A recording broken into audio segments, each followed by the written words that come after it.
In today's show, we're looking back at all 10 games from Monday in the NBA. Michael Bolton. Thanks, Josh. It's Michael Bolton here, and it's time for another episode of the Locked On Fantasy Basketball Podcast. Let's get to it. Let's get to it, indeed. You are Locked On Fantasy Basketball, your daily fantasy basketball podcast, part of the Locked On Podcast Network.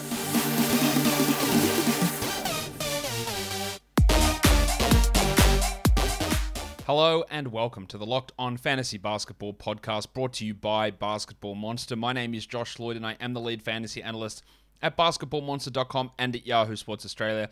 And you can find me on Twitter, as always, at redrock_bball and on Instagram at Locked On Fantasy Basketball. We are here to break down the action from Monday. There were 10 games on. We're going to cover news as well. So let's get into it straight away. And the first bit of news we're going to talk about is that the COVID postponed games have been rescheduled. Now you can go check our schedule grid over on Basketball Monster to see where the new games have been positioned, but it does change some things for certain teams.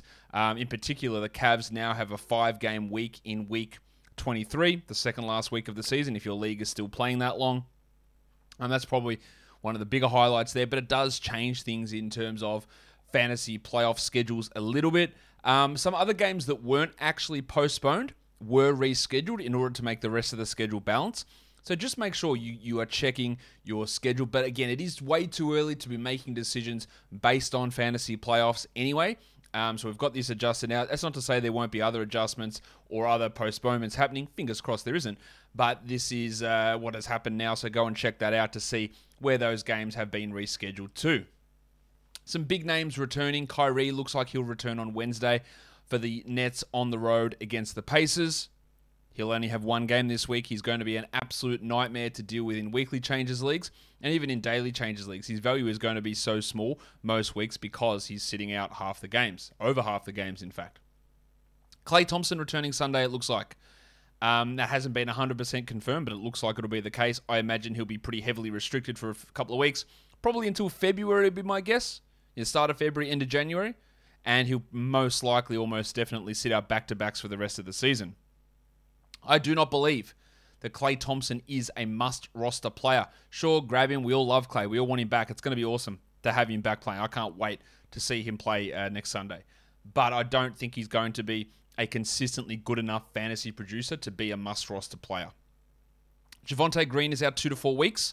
That opens the value a little bit for Kobe White, and we'll talk about that a little bit later, and for Derek Jones Jr. for deeper formats, while the big ragu, Dante DiVincenzo, is out 2 to 3 weeks with that ankle. He rolled it. The structure of it is fine. They just said it's a mild sprain, so hopefully, fingers crossed, there's nothing too severe there. He was not a 12-team league add.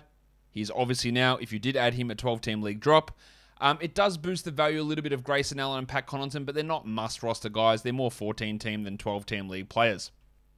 Darius Garland is back tomorrow, so we're not going to get an opportunity to see Rondo on the Cavs without Garland. We will get a chance to see Rondo on the Cavs without Okoro, because Okoro is out 2 to 3 weeks, but let's see how they decide to fill that gap. Will it be with Lamar Stevens? Will the Discman Chetty Osman move into that position? What does Rondo's playing time look like? He is off the injury report for the Cavs. He should be ready to go. We'll see. And we'll see how that all fits in. Denzel Valentine ended up going to the Knicks and then got waived. I don't really know what the point of the Knicks being involved in this transaction was. Like, the deal was Valentine gets traded for Rondo, and the Knicks just put their hand up and go, hey guys, can we be a part of this? And they said, oh, no worries. And then they took Valentine and waived him, and the Lakers paid them $1 million to do it. What?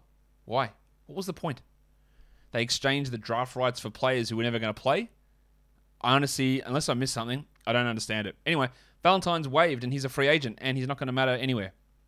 While Tyrese Maxey moves into the COVID protocols in Philadelphia, we've got a big game from Furky from Turkey today as a result of that, but I don't think that's anything that we need to get too excited about. Let's look at the top ads over the last 24 hours in fantasy basketball. Terrence Ross up 37%, makes a lot of sense. He should be rostered for now. While Brandon Clark up 21% and Faku up 17%. Both of those guys are 12-team short-term options. Tyus Jones, Actually, how many Joneses have I got on this list? That's too many Joneses. One of them is Tyus Jones. I know that much. One of them is Herb Jones. I know that as well. Who's this other Jones? Am I just completely blanking? There's a lot of Joneses, isn't there? It's not Trae Jones, is it? Damian Jones. Of course, the other Jones. Anyway, Damian Jones up 16%. Great short-term ad. Jackson Hayes up 14%. Shit short-term ad. As soon as Valanciunas was back, he had no value. Caldwell Pope up 12%. Solid enough to stream in, but he was bad today. Otto Porter up 11% off the bench for the Warriors. Not sure he's going to maintain 12-team value. Obi Toppin up 9%. I don't get to play this one very often, so let's do it. I don't want to hear any more about Obi-Wan. Toppin's value play for this week for sure. And then Tyus up 7 and Herb up 5. Herb is fine as a defensive stats streamer, but we saw his minutes drop way down with Ingram back and the usage fell off a little bit there. While Tyus, 4 more games this week, he's worth an ad just for that volume. In terms of players who were dropped, the most dropped players, Isaac Okoro down 38%, absolutely. The 2 McDanielses are on this list. Jaden down 13 and Jalen down 10. Both of those guys are 12-team drops. Metu down 13 is a 12-team drop. Pritchard 11 and Richardson 12 in Boston. Both of those guys can be 12-team league drops. We had Kemba Walker down by 10%. Hello. Out again with his knee injury for tomorrow. I think he's a drop. Horton Tucker down 9, clear drop. Kyle Anderson in COVID protocols down 8%, clear drop. DeMarcus Cousins down 8% as well, also a clear drop. But if you are looking to drop some subscription services that you signed up to, some you might even not even remembered signing up to. There's just so many that we do. Free trial, yeah, that sounds sick, man. Sign me up. And then it just charges you. Well, TrueBill's here to stop that. They're here to Jack Armstrong all of those unwanted subscriptions, whether you don't want them, you don't need them, or you simply forgot about them. TrueBill helps you identify them and gets them right out of here. On average, people save up to $720 a year with TrueBill, and because companies make subscriptions hard to cancel, TrueBill makes it incredibly simple. Just link your accounts and TrueBill will cancel your unwanted subscriptions in one tap. And your TrueBill concierge is there when you need them, so you don't have to cancel those subscriptions. They do it for you. TrueBill has over 2 million users and helps save them over $100 million. Like Maddie B, who says, in a matter of seconds, I saved $660 for the year on my DirecTV bill. I saved $120 for the year on my Sirius XM bill. And I saved $840 a year on my car insurance. So don't fall for subscription scams. Start canceling today at truebill.com/lockedonnba. Go right now. That's truebill.com/lockedonnba. It could save you thousands a year. truebill.com/lockedonnba. Okay, let's go into the games. Talk about what happened. First game, the Hornets, big choke. They were up huge in this game, and the Wizards came back and get the victory in the end. 124-121. Big win there. Let's talk Charlotte. LaMelo Ball continues to be frustrating with the minutes. Only 31 here. I think he played like 9 minutes in the first half, so a strong second half. 18-4-2. It's not the worst, but it's not the best, and he's outside the top 60 over the last 2 weeks on a per-game basis. I would be buying incredibly low on LaMelo Ball. Only shot 38% here, missed his only free throw. Kelly Oubre played 12 minutes because Jack Armstrong. Get that garbage out of here! With everyone back, there's just not enough of a consistent role. Same goes for Cody Martin, who had 7 points in 24 minutes, and Jalen McDaniels, who had 4 points in 20 minutes. These guys should not be considered must-roster 12-team league players. 42 minutes for Miles Bridges is awesome. 23 and 14 with 4 steals, while Hayward, who got the buy low bump. Just massive buy low bump there for Hayward. 27 and 8, 4 assists, 2 steals and 2 threes. That buy low window has slammed right on your face. While Rozier had 25 with 5 triples and 3 steals. And a good game from Mason Plumlee with PJ Washington somehow re-entering COVID protocols. Plumlee had 8, 7 and 7 with 2 blocks. And as long as Peach is out, then we are looking for value there on Plumlee as a short-term stream. But that is that's really about it. What else are we looking at on this Charlotte team? All right, let's have a look. And I think that's it for Charlotte. The Wizards. 41 minutes for the future MVP Kyle Kuzma. He was great. 36 and 14, 3 late triples, ended with 6 of them. 6 assists, 50% shooting. Unbelievable stuff. 60 fantasy points. Great. Still not a top 100 player this year, but that is great. But there is no Harold, there is no Dinwiddie, there is no Hachimura. There is no Holiday, there is no Neto. He's got the brand name value. Whenever he puts up a good game, someone will always try and needle me with a comment. Hey, look, Kuzma's actually good. He is fine. He is solid enough. He is not a very good fantasy player. I would sell high based on this. And sell high does not mean sell him for a top 100 player. If you have Kuzma, it's probably because you like him anyway, so you're probably not wanting to trade him, to be fair. But if you do have him, send him away for a top 70 player if someone wants to buy into that. Top 55 over the last 2 weeks he is. But I don't see it lasting long term. Beal at point guard. Maybe that's his position. 35, 7, and 8 in 43 minutes. He's turning it on now. 5th ranked player over the last 2 weeks, 54 fantasy points. Great. Hitting his shots, hitting his free throws, getting to the line. Everything that was shithouse to begin the year has turned around. 40 minutes for Denny Avdia. 7 points only on 1 of 7 shooting. Horrific. But 8 assists and 4 steals. I think he could become a 12-team league player. I think there's a possibility that he gets there. He's not there yet, but I think there is a possibility of that. KCP was shocking. 5 points on 18% shooting in 31 minutes. He was playing okay, but you know what? Outside the top 240 over the last 2 weeks, 145th for the season. He is not a must-roster player. He just isn't. Kispert had 12 points in 23 minutes, while Bertans had 14. But there's so many guys. Gafford, actually, 36 minutes. 15 and 11 with 3 blocks for Dan on 86% shooting. Some pretty good numbers there. Must roster, but sell high because Harrell will come back and eat into that playing time. I have absolutely no doubt. The Rockets and the Sixers, a blowout here. The Sixers win at 133-113. That's not really a surprise. The Rockets were without Porter and Wood, suspended as expected, but they got Gary Bird back. Garrison Matthews started, had 23 points on 60% shooting with 4 threes. Do not look at this as an excuse to add Garrison Matthews in 12-team leagues.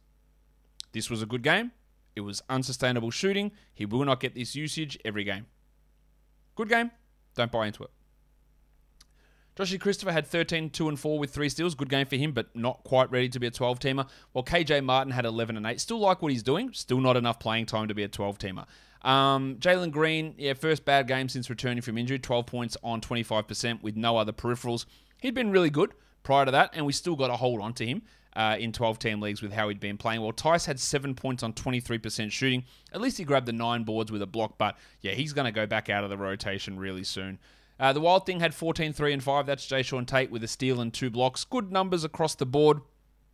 Still not a top 125 player this season, despite some really, really big numbers at times, and then some shit ones at other times, obviously, to balance that out. He is a 12-team league guy for now. I'm not convinced he stays there. Embiid, triple-double. 31, 15, 11, 1 steal, 2 blocks, 60% from the field, 69 fantasy points. Giggity. That's great. He's 6th in the category leagues this year. With Maxey out, they started Furky from Turkey. Korkmaz had 24, 11, and 6 in 36 minutes. Now, to see a line like that from Korkmaz, it feels like you're in a fever dream. He has been shocking all season, and then him getting 6 assists is just the icing on the cake to make me think that I've taken LSD or something like that. Big minutes, big numbers. Do not buy into it for a second. Seth Curry played at point guard, and he was bad early. Rescued the line towards the end with 15, 5, and 5. While the thick hogsman, Tobias Harris. I think I am a TH? T to the H. Yeah, TH for life. 14, 6, and 6 in 35 minutes. He's been disappointing this season. Someone wrote a comment on one of the videos the other day. This reminds me of this. I think it was about Tobias Harris. Said, I hate when Josh says the players aren't good. They're in the NBA. Of course they're good. Like, no shit. So I'm not. This is my blanket disclaimer for every podcast I record from here on out.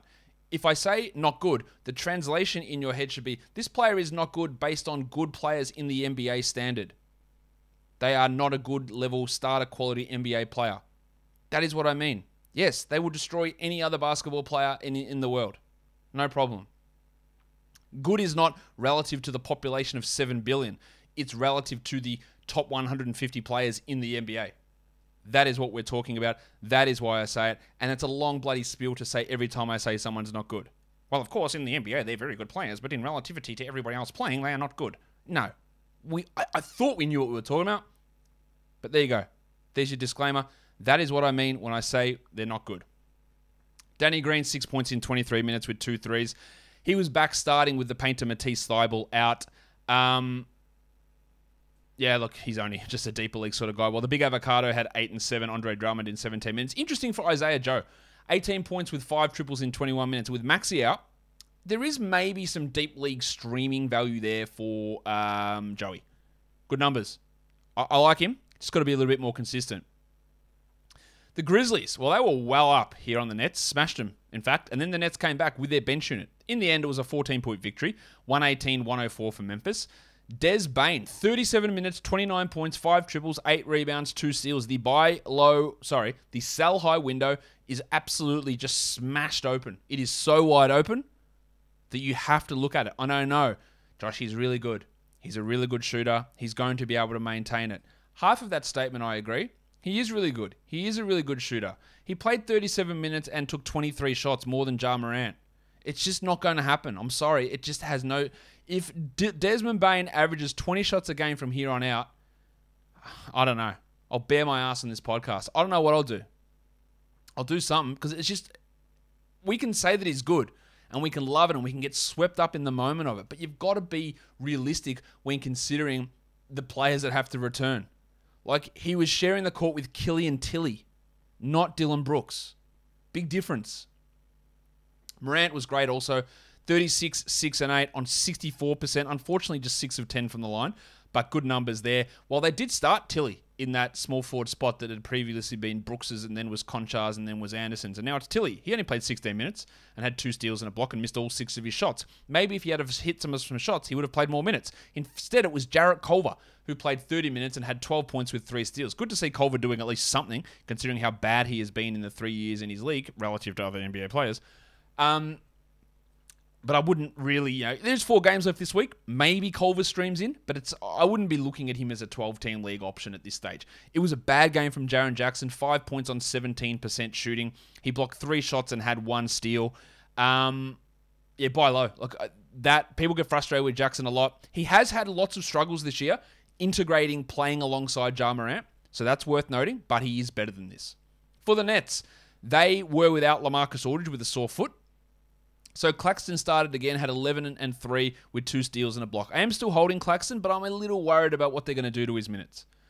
They started Bembry over Brown, and that whole position is just a mess, really. Like, that's going to change when Kyrie plays, and that's why they need that dickhead to play every game, because having these lineups with so many non-shooters out there, like 2 of them with Brown and Claxton at times, it's a real struggle. Brown did put up numbers in the comeback, 10, 7, and 5, 2 steals and 4 blocks. In fact, fantastic numbers. But there's just no trust in him being able to do that regularly.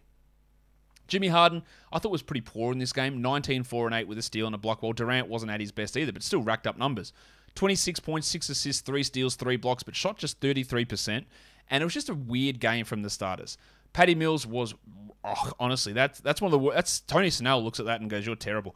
0 points in 30 minutes, 0 of 6 shooting, and registered 1 assist. It wasn't quite a 30 trillion, but it was pretty bloody close. One assist. Mills, I don't think, is a 12-team league player. In fact, in a 10-team league now, I would drop him. I've got no problem with dropping him. In a 12-team league, if you need to make forward-facing moves, he's just not going to be able to have that value long-term. Bembry had 6 points in his 22 minutes, but yeah, that's cool. Doesn't really mean anything for most fantasy leagues. Let us go on to the next game. We've got the Utah Jazz getting the victory comfortably in the end over the Pelicans, 115-104. Just more of the same stuff for the Jazz, and that's fine. He's done. He's good. Mitchell had 29, 3, and 5 with 3 steals and 5 triples, and it was a good game from Conley, actually. 24, 8, and 7 with 4 threes. He is the 75th ranked player this season. He's been really good. Just under the radar good, I think. But not good numbers there. Well, Gobert, 10 points on 38% is rough, but 17 rebounds, 2 steals, 2 blocks. Good numbers nonetheless. Jordan Clarkson played just the 24 minutes. JORDANCLARKSON. He shot well, 50%, 14 points, but his lack of other numbers is always what keeps him out of being a must-roster 12-teamer to me. Well, Ingles is a drop, 2 points with 6 assists, and Baz Marty, Royce O'Neal, 5 points, 29 minutes, outside the top 275 over the last 2 weeks. The upside is nowhere near high enough to deal with the slumps like this. On to the Pelicans. We talked about the return, or I've talked about the return of Jonas Valanciunas a little bit earlier in the show. Jonas Valanciunas. 30 minutes, 25 and 9 with 3 threes. And of course, with him back, Jackson Hayes played 13 minutes. Jackson Hayes, thank you for your service, but... Get that garbage out of here! 8 and 6 in 13 minutes. Drop him. Simple. I think he's got the backup job here over Billy. Hernan Gomez played 5 minutes, but Hayes has got that job. Brandon Ingram returned. maybe your field goal percentage wishes he didn't. 10 points on 17%, but 7 assists to 3 and a block in 31 minutes. And with Ingram back, Herb Jones played just 30 minutes, and that was the pattern. Jones played 37, 37, 37, I think it was, in the 3 games Ingram was out. And in the games before, he played 29, 30, 31. 7 minutes is a huge difference. Jones was still useful. 4 steals and a block is still really good. But those numbers he was putting up as a top 75 player, based on really high block numbers and those increase in minutes, was not something I think was going to maintain. Have him, by all means. 4 steals a game is not going to maintain. Easy. You know it's not going to maintain. And if he's getting 30 minutes on low usage versus 38 minutes on better usage, it changes his value significantly. Love him as a defender. I think he's really useful. I just think he's going to end up to me like a Dorian Finney-Smith, maybe more like a Royce O'Neal fantasy contributor. And that's fine without being spectacularly good. Josh the Hitman Hart had 15, 9, and 4. Unfortunately, just 1 of 4 from the line, but otherwise good numbers. And Devontae Graham, nothing good. 15. No, I wish he had 15. 11 points, 3 threes, and 4 assists. Alexander Walker, this bloke's just so out of control when he plays. I don't know. He's just not fun to watch, I don't think. 13 points in 24 minutes. He is, outside the top 200 this season, not a 12-team or 14-team league guy at this point. And I'm not sure that he's going to get there.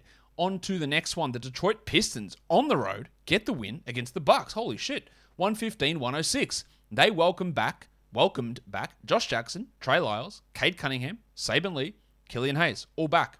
And they're going to get Isaiah Stewart back next game and probably Corey Joseph. Let's talk about the depressed penis Sadiq Bey. 39 minutes, 34 points, 8 triples, 8 rebounds, 4 assists, and a block. Just amazing. He was so bad to begin this season, and he is dominating. But 39 minutes is absolutely no chance of continuing all season. 62% shooting from 3 has no chance of continuing. 27 usage when Jeremy Grant returns has no chance of continuing. None of this stuff is sustainable. He's done it for a short period of time, and he's been very, very impressive. And I hated on him at the start of the year. I was pretty down on what he was doing. I thought he just looked horrible. And that's because he did, pretty obviously. Like, he did not look good at all. But he's turned it around. It's helped that the opportunity has come his way with absences to other players, as Obi tries to get up and look around. But he is, he's not this good. Put it that way. Same as Josh Jackson's not this good. 24 points in just 20 minutes with 5 threes and 5 rebounds. He shot 69 from the field. And of course, Grant and Stewart and Frank Jackson, they're all going to come back and impact Josh, who was out of the rotation. Good game. Don't read into it. Well, Cunningham had 19, 4, and 7, and Trey Lyles started at center, pushing 40 minutes of Luka Garza, which we got the last couple of games, back to just 15 minutes. Lyles had 11 and 7, but honestly, Isaiah Stewart might return literally next game, and Lyles' value drops off. Talked about it in the Buy Low Sell High show today, that Hamidou Diallo was not going to be able to maintain that value. He had 11, 9, and 5 with 1 steal on 42% shooting. Minutes down, usage down, steals down. It's all very obvious. Hold him, sure, but he's not going to maintain top 100, top 120, probably not one top. Try again. That was a mishmash of a sentence. Probably not top 150 value rest of season. Saban Lee just the 14 minutes. Well, Justin Robinson played 23 minutes and about 17 straight minutes, I think, in this one.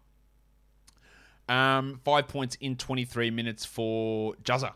On to the Bucks. They were without Dante DiVincenzo, who's out for the next couple of weeks, as I said. But they did welcome back Chris Middleton. Middleton didn't do too much, 10 and 6 in 28, while Holiday had 29, 5 and 5, and Giannis had 31, 10 and 7, and Portis 12 and 14. Decent numbers from Bob, but he's obviously cooled down from where he was to begin the year. Boogie Cousins, 9 points. Just drop him. I don't know why you're holding him in 12-team leagues, if any of you are. While Grayson Allen had 5 points on 18%. Now, I guess he can be a streamer while DiVincenzo's out, because he took 11 shots and he got 2 steals, but I don't think he's a high priority guy. Same as Connaughton, who had 3 points in 22 minutes. When Holiday, Portis, Giannis, and Middleton are there, Connaughton and Allen are just afterthoughts, and they're just streamers, and they're just 14-team league players, I believe. The Orlando Magic, again, keeping it close against a very good team. A much better team than yesterday's game, and that's the Chicago Bulls, 102-98. Just keeping it close, getting the losses. Let's talk about this bloke. Franz Wagner, another big game. 22 points in only 28 minutes, 5 rebounds, 3 assists, 62% shooting. He's playing at a really high level. And I know there are people who push back on me on this all the time. I see it, basketball monster, whatever. I do not think that Franz Wagner has any shot at maintaining this value. Can he be good? Yeah, pretty clearly. And I know he's improved since then, but at the start of the season, when Suggs was there, when Anthony was there, when Bumba was playing more than 23 minutes, he was like 120th ranked player, 110th. And now we're still got to factor in Fultz at some point. Suggs' return, Anthony's return, Isaac's return. I assume at some point they will all play. And while Wagner might maintain 32 minutes, and I absolutely think he would. And I said this from week 2. Chimerakiki's not taking his minutes. I don't worry about that. There will be some hit to him. Just even if he stays the same with his minutes, he won't remain the number one offensive option, which he currently is. Anthony will get the shots. Suggs will get the shots. Even if Isaac takes 2 or 3 shots, it's more than having Admiral Schofield or Robin Lopez or Tim Frazier in the starting 5. Like, they are gigantic differences. Wagner's been impressive, and no, I don't believe for a second he is a Rookie of the Year. Like, he is not leading the Rookie of the Year. I don't believe that for a second, and I love the bloke. I think he's really good. He hasn't been that good. But there is plenty of talk about Franz at the moment. You can sell high. I think you can sell real high. Now, sell high does not mean getting a top 80 player back. It means getting top 50. Try it. You'll be surprised at how many people love this bloke. I think Wendell Carter Jr. has been equally as impressive, though. 21 and 10 with 4 assists, and I think that sticks. I think he maintains the minutes when Isaac returns over Bumba. Bumba, 3 points, 23 minutes. COVID is impacting him, or maybe they are actually expecting... Are they like saying, I think Isaac might be returning, and we're just going to keep Mo in a bench or smaller role? I don't know what's happening there. I'm holding Bumba, but it's not great. And then, after my marginally passionate discussion about Tim Frazier yesterday, he started, of course. Only played 18 minutes. Good. 0 points in 18 minutes with 5 assists, while Roderick Hampton played 32, 9 points, 8 rebounds, 3 assists. Now, I'm not saying that Hampton was awesome. He was all right, but they're the minutes you should get. Terry Ross had 15 in 29 minutes, while Gary Harris... Nice, Gary! 19 points, 5 threes, 2 steals, and a block. And those 33 minutes, they're going to turn into 24. Suggs is going to come back. Anthony's going to come back. The shots are going to disappear. A huge sell high, as I talked about on the show today. Huge sell high. For the Bulls, when I had him on the sell high show a few weeks ago, DeMar DeRozan, I said, look, this dude is shooting like 97% from the free throw line. He's a really good free throw shooter, but he will not maintain this. This is his strongest category. It is making him a top 8 player. He will not be a top 10 player rest of the season because this will not continue. DeRozan, over the last 2 weeks, is the 73rd ranked player. He went 7 of 13 from the line today. He had 29, 3 and 2 still, but 1 steal. But overall, not a great fantasy line. And the numbers have dropped off for him. Some of this stuff is as clear as dog balls, but because people love these players, it's where you really have to dig into psychology in fantasy basketball and selling high. I can say, I think DeRozan will be a top 25 player, and then he's currently the 7th ranked player, and you say he's a sell high, and people lose their mind. You're a hater. You just hate it. Yeah, and I go, well, do you think he's going to remain at that level? Yeah, he might actually get better. Yeah, okay, cool. I'm wrong on shit all the time. But this is what I'm... when I talk through things and when I explain why things are a buy low or sell high, my reasons are there for it. And you say, look, DeRozan will be better than this. Like, he's 73rd over the last 2 weeks. If someone actually buys that, he's a massive buy low. Like, you take advantage of this slump. But it's what's going to happen. Like, when someone's riding the crest of something that's utterly unsustainable, they are going to drop away. Happened here. Lonzo Ball returned, only 3 points, which is bad, but 7 rebounds, 7 assists, and 3 steals, while Kobe White maintained the minutes. 35 minutes for Kobe.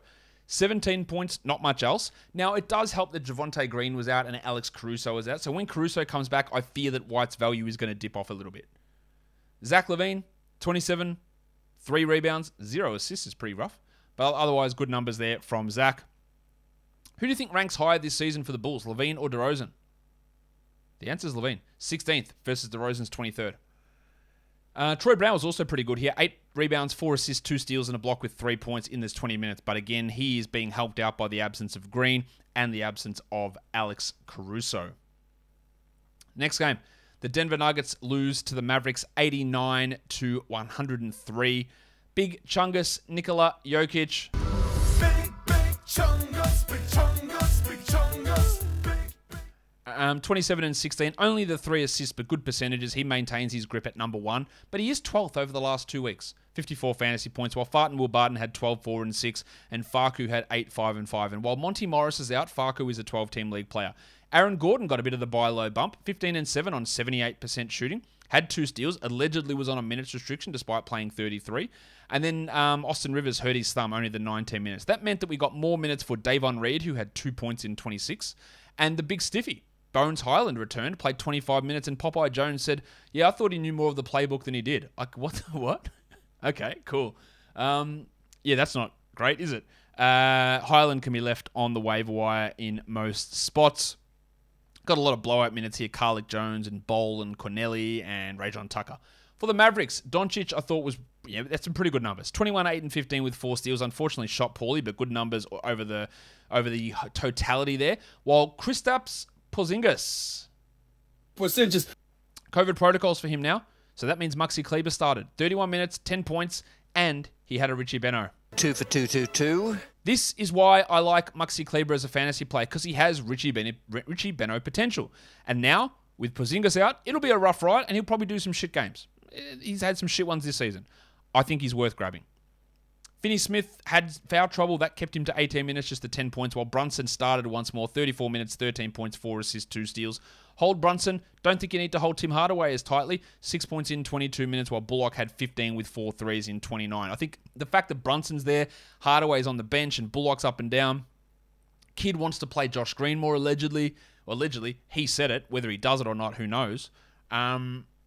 So we have to think of Hardaway, I think, in the Jordan Clarkson mold of a scorer, 3-point streamer who you can look to in 12s, but doesn't have to be a must-roster player. As for Green, he played 17 minutes for 6 points, and Marquise Chris had 2 in 16 minutes. If you're in a very deep league, Chris for the short term might have some value with Porzingis on the sidelines. All right, let's go to the next game. The Hawks against the Blazers. Really bad loss, this one, for Atlanta without Portland without Damian Lillard. They lose 136-131. They were up pretty big as well towards the end, but they just could not stop Portland. For the Hawks, Trae Young, 56 points. Holy shit. 14 assists, 15 of 15 from the line. He hit 7 triples. He's been amazing this season, Trae. Top 10 player, especially after last season taking a step back. He's been great. Capella was also pretty good, 22 and 11. But with their deficiencies on the wing, starting 3 non-starters makes it hard. Luau Cabarro, 8 points in 19 minutes. Skylar Mays, the gloss wore off. 4 points in 22. While Pants Kevin Huerter returned. He's not actually a starter on this team. Played 37, had 18 points. Now, for now, he is a short-term ad, but they're without Bogdanovic, Reddish, and Hunter, and all those guys are going to eat into his value. We saw the return of the Italian cock, Danilo Gallinari. Hands off my cock! 7 and 11 with 4 assists in 35 minutes in his first game back, while Delon had 8, 5 and 3 with 2 steals. Wright played 32 minutes here. Again, just a deeper league streamer for those steal numbers. Well, for the Blazers, there was no Lillard or no CJ, but they did get back Covington and Nurkic. Nurkic played 26 minutes only, but had 21, 12, and 5. Unfortunately, some rough percentages, 8 of 18 from the field, but great counting stats. While Larry Nance, just the 2 points for Nance. It's really hard with Covington and Nurkic back and then Lillard and McCollum back for me to see Nance as anything more than a deeper league player. 2, 5, and 5. He put up good numbers when those guys are out and he was playing center, but now he sort of gets lost in the mix, and it's going to get worse. Powell had 26, 6 and 4 with 4 steals. Good game there. While Little, 22 and 9. Try to sell high in to see Little if you can, because he is going to cop it when those other guys return. I guess I've buried the lead for the Blazers because Anfernee Simons was amazing. 39 minutes, 43 points, 7 assists, 8 of 8 from the line, 9 of 16 from deep, and 13 of 21 from the field. Now, it is possible that Damian Lillard misses more time. Chauncey Billups said something alluding to that in the pregame. So Simons is worth at least a grab, and we'll see what happens with Lillard. Ben McLemore fell back to earth, 10 points in 22 minutes, while Covington got 4 steals, but only played 24 minutes. He is a defensive specialist at this point, not must roster if you don't need those categories, but I probably would still hold. Well, Dennis Smith played only 12 minutes with Simons, getting nearly all of those minutes in place of Damian Lillard. The next game was the Warriors. They hosted the Miami Heat. They win it in the end, 115-108. The bad news in this one is that Jimmy Butler went down with another ankle injury. He had 22 points in 28 minutes, but the dude cannot stay healthy. He has struggled all season with multiple tailbone issues, ankle injuries, and now this another ankle injury. We hope he's okay, but it didn't look great. Yet to be helped off the court. With him out, with Duncan Robinson out, with Gabe Vincent and Max Strus out, I don't know what the hell they do. Obviously, Caleb Martin gets a boost. 36 minutes, 19 and 9, 2 steals and a block, must roster. But it's possible that Vincent and the Winter Soldier Max Strus could return for next game. I think that I would look at Strus as a replacement for Butler, but Vincent also becomes a 12-team streamable player. I would have Strus marginally over Vincent. Vincent's more of a 1-2, whereas Strus is more of a 2-3. More replacement there for Butler. But Martin has a ton of value as well. Omer Yurtseven, I thought he struggled a little bit in this game, but just the 5 points. But 17 boards and 2 steals is still solid, while Tyler Hero had 18 points in 42 minutes. Interestingly, they brought PJ Tucker off the bench. I imagine Tucker just slides back in with Butler out into that lineup. Not that you want him for a 12-team format. He played 28 off the bench for 6 points. But they had to play Kyle Guy 25 minutes, 14 points with 4 triples. And maybe he can be a deeper league sort of player to be that option in, say, 16-team leagues if Butler does, in fact, miss. For the Warriors, Draymond Green returned only 5 points, but 8 boards, 13 assists, 1 steal, and 5 blocks. That's just awesome. He's a top 50 player this season, while Wiggins had 22, 6, and 4. Interestingly, they kept Jordan Poole on the bench, and he went ridiculous, 71%, but only 26 minutes. That is a worry. 32 points, 5 threes, and 5 assists. I would be trying to sell after this performance as much as I could. Gary Payton played 30 minutes, 14 points with 4 steals and a block for the Doctor. He will hurt, I would imagine, quite a bit when Klay returns on the weekend. But if they're getting Poole ready for a bench roll, because Klay's returning, and his bench roll is 23 to 25 minutes, that's not great for Jordan's value. Otto Porter, only 19 minutes with Draymond back, 10 points, he's a drop. Well, it was a rough night from Steph, really rough, in fact. 9 points on 18%. He did have 10 assists, though, while Damian Lee only played 11 minutes and John Kuminga just the 7 minutes for him. Now we go on to the last game. The Minnesota Timberwolves, they get the big win over the Clippers on the road. 122-104 is your final score there. No Towns, no Russell again. Goose. Anthony Edwards.